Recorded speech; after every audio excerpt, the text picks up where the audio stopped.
गलतियों को पहले डिफाइन कर देता हूँ, उसके बाद में आपको एक्सपीरियंस तो नहीं करनी, आपको इनफॉर्मल कम्युनिकेशन नहीं करना है, तो और पहले ही उसमें डिफाइन होना चाहिए कि ये कितने मंथ की इंटर्नशिप है। मैंने मेरी पेमेंट रुकवा दी, जब तक आपका पेमेंट नहीं आ जाता तब तक आप रुके रहना। बहुत अच्छे से ट्रीट करते हैं, मेरे ही दोस्त है, कई कंपनीज में है, बट कुछ कंपनी। आज हम बात करने वाले हैं इंटर्नशिप के बारे में। इंटर्नशिप क्या होती है, इंटर्नशिप के फ़ायदे क्या हैं, इंटर्नशिप आपको कैसे मिल सकती है, इंटर्नशिप करते वक्त क्या क्या चीज़ें ध्यान रखनी चाहिए, और लास्ट में हम बात करेंगे मेरे पर्सनल फर्स्ट इंटर्नशिप के एक्सपीरियंस के बारे में। तो चलिए शुरू करते हैं। फर्स्ट जो हम बात करने वाले हैं वो होगी व्हाट इज़ इंटर्नशिप। इंटर्नशिप क्या होती है, 2-3 तरह की होती हैं, वो मैं बता देता हूँ। इंटर्नशिप एक टाइम की पार्ट टाइम जॉब होती है जो एक स्टूडेंट करता है किसी कंपनी में अपने एक्सपीरियंस को बढ़ाने के लिए, कुछ सीखने के लिए और एक इकोसिस्टम को समझने के लिए कि ऑफिस में कैसे काम होता है, क्या क्या किया जाता है, और किक स्टार्ट देने के लिए अपने कैरियर को।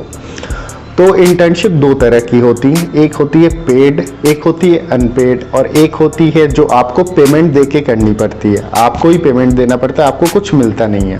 तो इन तीनों तरह की इंटर्नशिप को मैं डिफाइन करता हूँ। फर्स्ट पेड, एक स्टाइपेंड आपको दिया जाता है जब आप इंटर्नशिप करते हो किसी कंपनी में, और दूसरा होता है अनपेड, कुछ दिया नहीं जाता पर आपको इंटर्नशिप से सीखने को बहुत कुछ मिलता है, तो वो भी होता है। और थर्ड टाइप जो होता है वो होता है पेड, जैसे किसी बहुत बड़े कोई डेवलपर है जो आपसे फीस चार्ज नहीं करता बट आप चाहते हो कि उससे आप काम सीखो, तो वो एक अमाउंट लेके आपको अपने साथ अपना काम सिखाते हैं, तो उसको आप पे कर रहे हो, तो उसको भी पेड इंटर्नशिप की कैटेगरी में दे सकते हैं कि आप उनको पे कर रहे हो। तो वो 3 टाइप के इंटर्नशिप होते हैं। अब हम बात कर लेते हैं इंटर्नशिप। तो समझ में आ गई इंटर्नशिप मिलेगी कैसे। इंटर्नशिप खुद मिलने के लिए आपको 2 तरीके, एक ऑनलाइन एक ऑफलाइन। ऑनलाइन में जो सबसे बेस्ट मुझे 2 तरीके लगते हैं वो है एक लिंक्डइन और एक internShala.com। तो क्योंकि इंटर्नशाला से कई दोस्तों ने मेरे इंटर्नशिप ली है, और लिंक्डइन से आप किसी से भी, किसी के सीईओ तक से आप बात कर सकते हो, नेटवर्किंग कर सकते हो, तो वो भी एक हेल्प करती है आपको इंटर्नशिप देने में। इंटर्नशिप अगर आपको चाहिए तो आपको 2 चीज़ें बनानी, 2 चीज़ होनी चाहिए आपके अंदर। एक थोड़ा कम्युनिकेशन करने का एक पॉजिटिव अप्रोच, आपको कम्युनिकेट करना पड़ेगा। और एक दूसरी चीज़ रेज्यूमे मस्ट होनी चाहिए, रेज्यूमे या सीवी आप जो बोल लो। तो रेज्यूमे पे भी चाहते हो एक वीडियो में बना दो कि रेज्यूमे मैंने कैसे अपना पहला बनाया था, आप कैसे बना सकते हो और अपनी फर्स्ट इंटर्नशिप क्रैक कर सकते हो, तो वो मैं बना दूंगा। एक बार बस कमेंट करना है आपको अपने भाई को और आपका भाई बना देगा। तो ये 2 चीज़ें चाहिए, इससे आप कर सकते हो। तो इंटर्नशाला पे अगर आपको जिस कैटेगरी में इंटर्नशिप चाहिए वो आपको डालना होता है, उस कैटेगरी से इंटर्नशिप आ जाती है। मान लीजिए कोई डेवलपर है जिसको कोडिंग में इंटर्नशिप चाहिए, तो वो सेल्स इंटर्नशिप करके ही क्या कर लेगा, तो सेम कर सकता है। मतलब ये मैं नहीं कह रहा सेल्स इंटर्नशिप खराब है, एक्सपीरियंस गेन करेगा, बट उतना मतलब नहीं है। तो इससे आपको हेल्प मिलेगी जो मैं बता रहा हूँ।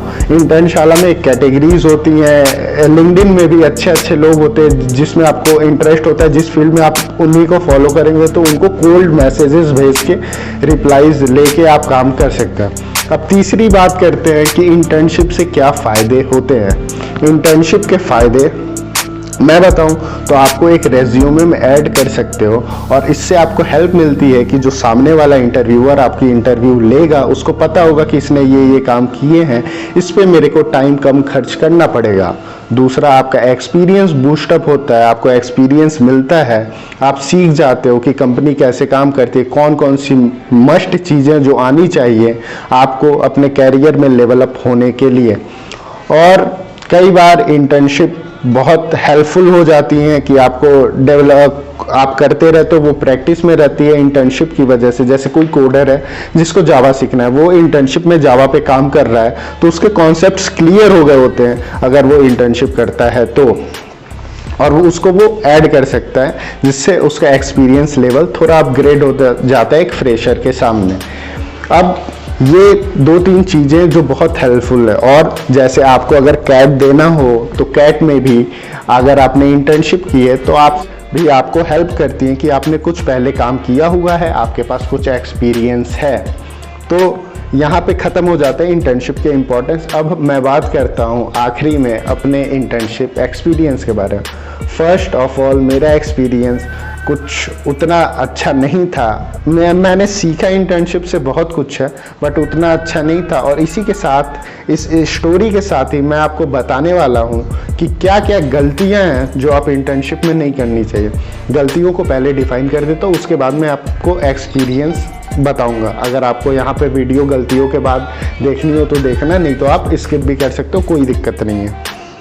गलतियाँ जो नहीं करनी, आपको इनफॉर्मल कम्युनिकेशन नहीं करना है। मतलब आपको ओरल कम्युनिकेशन को अवॉइड करना। हर बात जो ऑफिशियल वर्क है उसको ईमेल के द्वारा लिखना, मतलब ईमेल का यूज़ करो, क्योंकि रिटन में होता है तो आपके पास प्रूफ होगा। दूसरी चीज़, कॉल लेटर मस्ट होनी चाहिए। कॉल लेटर आपके पास आनी चाहिए, क्योंकि ये भी एक लीगल प्रूफ होता है कि आप वहाँ पे काम कर सकते हो, आप उनको दिखा सकते हो। और पहले ही उसमें डिफाइन होना चाहिए कि ये कितने मंथ की इंटर्नशिप है, कि आपको वो सर्टिफिकेट दे इतने टेन्योर कंप्लीट होने के बाद। समझ रहे हो? ये 2-3 चीज़ें हैं जो ध्यान रखनी है।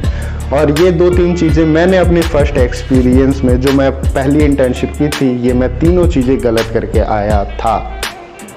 और एक और इम्पॉर्टेंट चीज़ है जो लास्ट में बताऊंगा मैं, वो तो मस्ट होनी चाहिए। वो पहला लेसन है मेरे जॉब कैरियर में कि ये तो करना ही पड़ेगा आपको। देखो, साफ बात बताऊं, मैं जिस कंपनी में था मेरे को स्टॉक मार्केट में बहुत ज़्यादा इंटरेस्ट है। पहले से ही 2 साल से मैं सीख रहा हूँ। और क्या है कि मेरे एक सीनियर थे, उन्होंने वो वहाँ पे इंटर्नशिप करते थे। वो एक ब्रोकरेज कंपनी थी XYZ, मैं नाम नहीं लेना चाहता, नाम मैं उतना टाइम वेस्ट करना चाहता हूँ। तो वो ले गए, उनको भी ना उस कंपनी ने ना उनको वो दी थी। मेरे को लगा कि कुछ सीखने को मिलेगा, ना उनको कॉल लेटर मिला था, ना मेरे को कॉल लेटर मिला था। मेरा एक दोस्त ऋषि है, उसको भी कॉल लेटर नहीं मिला था। तो हम लोग तीनों सेल्स करवाते थे। उन्होंने कहा ना कि बाद में आपको ट्रेडिंग सिखाएंगे, डेस्क सिखाएंगे, तो ये सब झमेलों में आप मत पड़ना, निकल जाना उस झमेलों से। आपको जो काम मिले उसी से स्टार्ट करना, जिसमें आपको स्किल्स अपनी डेवलप करनी है। तो हमको कहा कि पहले सेल्स कराएंगे, फिर आपको ये बनाएंगे, फिर आपको ये सिखाएंगे। ठीक है, सेल्स वाले में हम गए। सेल्स में अब कैसी सेल्स है मैं बता रहा हूँ, इतनी गंदी। आपको ना टारगेट ऑडियंस बताई उन्होंने। मार्केट में बोलते थे इस मार्केट में जाओ, उस दुकानदारों से बात करनी है। दुकानदार, ऐसे दुकानदार जिनकी दुकानें हैं वो पहले ही थोड़े वो होते थे, उनके दुकान पे जब कस्टमर्स होते थे तब हमें जाना पड़ता था। और वो थोड़े वैसे ही खड़ूस टाइप के हो जाते थे, क्योंकि कस्टमर है, कोई भी आएगा तो मैं भी होता, इन केस मैं उनकी जगह रहता। फिर भी उनसे उनका आधार कार्ड लाओ, पैन कार्ड लाओ, ये लीड ले आने का काम था। नंबर फर्स्ट में उन्होंने बोला नंबर ले आना है। फिर 5 दिन बाद बोला कि अब नंबर पे कॉल करके आपको लीड को कन्वर्ट करना है, उनसे आधार कार्ड मंगवाना है। सेकंड ये भी बोल दिया। तीसरा कहते हैं आप अकाउंट भी खोलो, एक्सेल भी शीट मेंटेन करो, सब हम ही को दे दिया एक तरह से।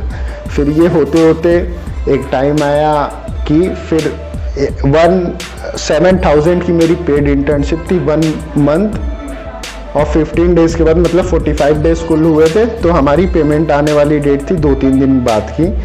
तो उस दिन मेरे दोनों जो कलीग्स थे, भैया दिवेन भैया एंड ऋषि, वो गए नहीं थे, मैं गया था। तो उस दिन एक ऑफर खत्म हो गया था, हम लोग फ्री में अकाउंट खोल रहे थे, वो ऑफर खत्म हो गया था। कोई बग आ रहा था फिर से अकाउंट खोलने में किसी का। तो उन्होंने मेरे को कहा कि तुमको इस कंपनी का रूल है, तुमको अपना अकाउंट खोलना पड़ेगा इस कंपनी में। मैंने कहा ठीक है सर।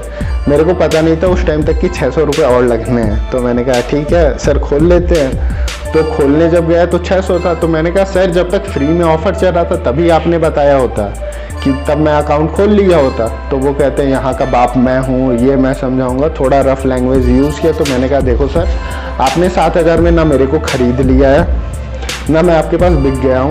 आप लगातार रूल चेंज कर रहे हो, लगातार हम लोग अपना रहे हैं। हम लोग 14-15 हमने कस्टमर भी कन्वर्ट कर दिए फर्स्ट मंथ के अंदर। और डेली का हमारा लीड टारगेट होता था 100 लीड का। हर कंपनी 10 से 15 लीड देती है, हमारा डेली 100 लीड का टारगेट हुआ करता था।